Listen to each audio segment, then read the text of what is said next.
Si la vidéo vous plaît, n'oubliez pas de liker et de partager. Si vous êtes nouveau sur la chaîne, n'hésitez pas de vous abonner et d'activer la cloche de notification. Bonjour et bienvenue dans ce nouveau tutoriel portant sur l'intégration des lois de vitesse.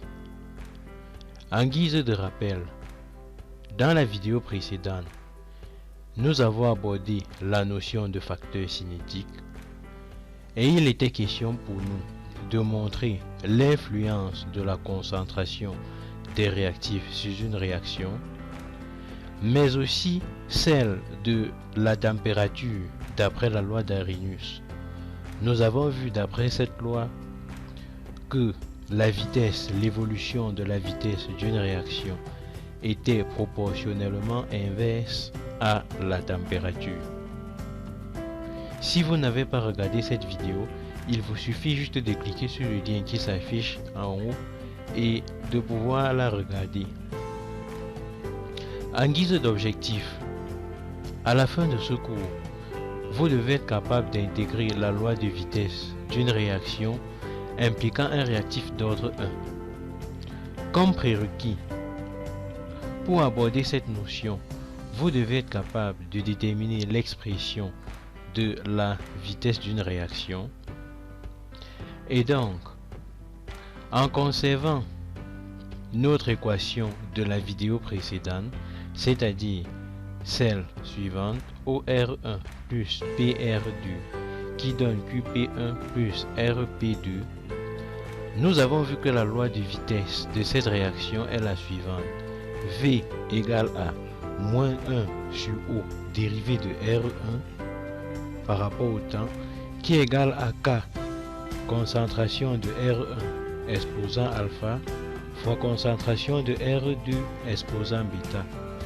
K ici qui représente la constante de vitesse, alpha et bêta qui représentent respectivement les ordres partiels des réactions, et alpha plus bêta qui représente l'ordre total de la réaction. En considérant une réaction de la forme OR1 qui donne QP, on a l'expression de la loi de vitesse suivante. V égale à moins 1 sur O dérivé de R par rapport au temps qui est égal à K concentration de R exposant alpha. Alpha ici qui représente l'ordre total de la réaction. Pour suivre l'évolution de cette réaction, on a AT égale à 0.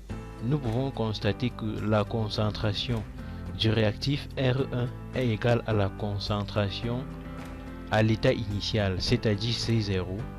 Et nous constatons que la concentration du produit est nulle, étant donné que le produit ne s'est pas encore formé.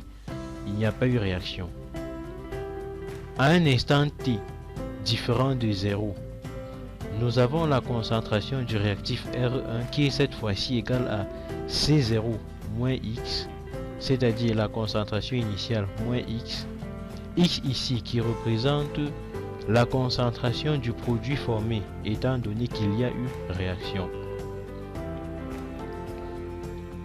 Alors, la loi de vitesse ici nous permet d'écrire V égale à moins 1 sur O dérivé de C0 moins X par rapport au temps qui est égal à K concentration de C0 moins X exposant alpha.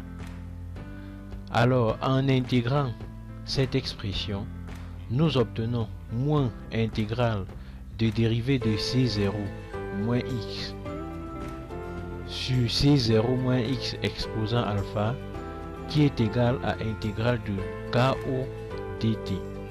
Alors lorsque nous regardons cette expression, nous nous rendons compte qu'il s'agit d'une expression de la forme U dérivée de U sur U exposant N.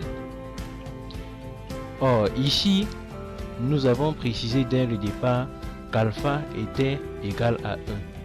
Donc en remplaçant alpha par sa valeur, on obtient moins intégrale de d de C0 moins x sur C0 moins x est égal à intégrale de KO dt.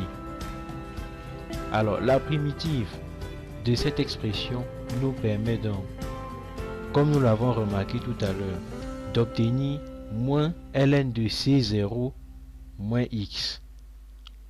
Je dis moins ln de c0 moins x parce que cette intégrale est sous la forme u' sur u. Alors, ceci est donc égal à k ot plus constante, plus une constante. Alors, à t égale à 0, on a moins ln de c0 est égal à constante.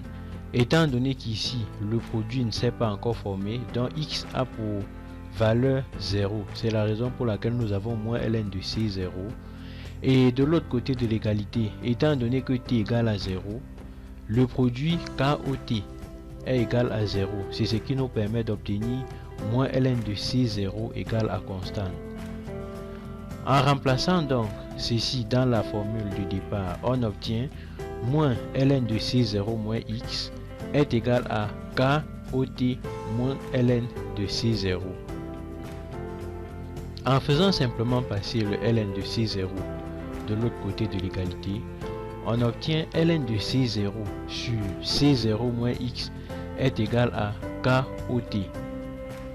Or, ici, c0 moins x qui représente la concentration du réactif à un instant donné. Et cette concentration-là étant égale à C, on obtient dès lors ln de C0 sur C égale à KOT. En intégrant cela, on obtient C est égal à C0 exponentielle de moins OKT. Alors, partant de cette expression-là, vous pouvez même obtenir le temps de demi-réaction. Pour faire ceci, il suffit juste de remplacer la valeur de C par la valeur à la demi-réaction, c'est-à-dire C égale à C0 sur 2, et de là, il est possible de tirer le temps de demi-réaction. Si la vidéo vous plaît, n'oubliez pas de liker et de partager. Si vous êtes nouveau sur la chaîne, n'hésitez pas de vous abonner et d'activer la cloche de notification.